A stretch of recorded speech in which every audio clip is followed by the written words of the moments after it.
Dear students, today I am going to start chapter 12, exponents and powers. Now what are exponents? Exponents are mathematical shorthand that tells us to multiply the same number by itself for a specific number of times. For example, if I want to multiply 3 5 times, I have to write 3 into 3 into 3 into 3 into 3. But there is another way to write it, that is 3 to the power 5. So 5 is the exponent and 3 is the base, and it is read as 3 raised to power 5.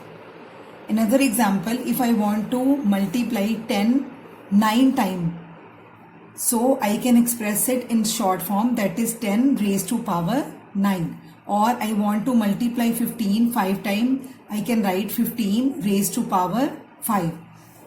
Now there are some important properties of exponents. First property is zero property, that is a raised to power 0 is 1, means whether the base is a variable, means a b c up to x y z, or a constant, any number 1 2 3 and so on, its value will remain 1 if its power is 0. For example, 5 raised to power 0 is 1, x raised to power 0 is also 1. So we can express any big number in short form by using exponents.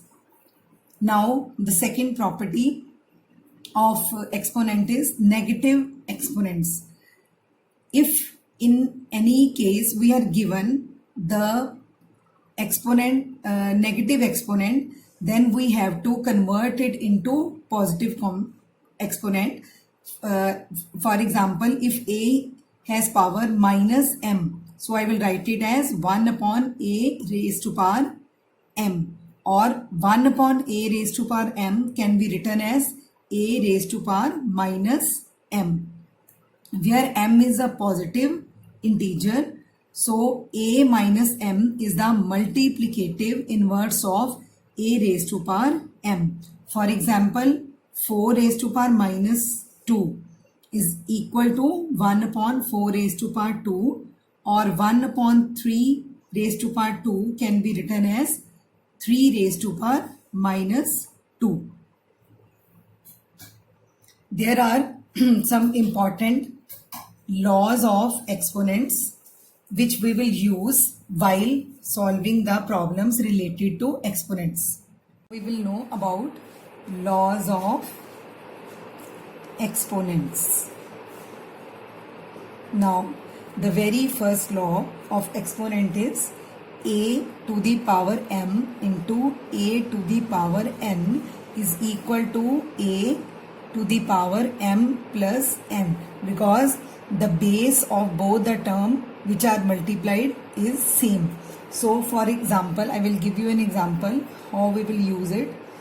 For example, we are given 2 raised to power 3 into 2 raised to power 2.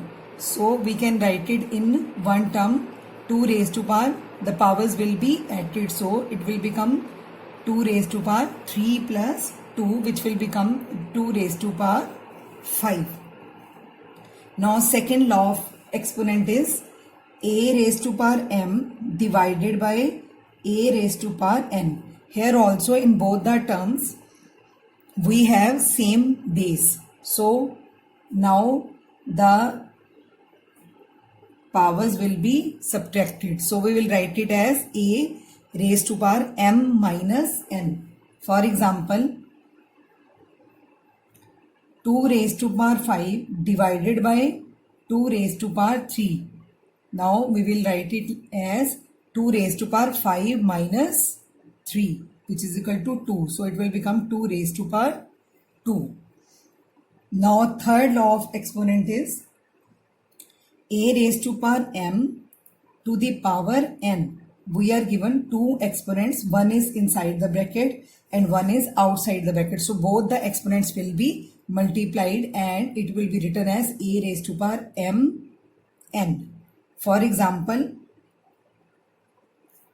3 raised to power 2 to the power 3. So both the exponents will be multiplied. So we get 3 raised to power 2 into 3 is 6. It will become 3 raised to power 6. Next, fourth property or law of exponent is a raised to power m into b raised to power m. Now in this case both the terms are having different base. So we will but the power is same. So we'll write it as one term ab raised to power m. For example, if I am given 3 raised to power 2 into 2 raised to power 2, both the bases are different, they will be multiplied and the power will remain the same. So 3 2s are 6, so it will become 6 raised to power 2. Now fifth law of exponent is a raised to power m upon b raised to power m. Now here in numerator and denominator bases are different but power is same. So combinedly it will be written as a upon b to the power m. For example, if I write 3 to the power 2 upon 4 to the power 2, so it can be written as 3 by 4 to the power 2. Now sixth law of exponent is a raised to power 0 is 1. You don't know about the 0 property of exponent. A raised to power 0 is equal to 1. For example, 5 raised to power 0 is 1. So here A and B are non-zero integers because bases cannot be 0. So A and B are non-zero integers and M and N are positive integers.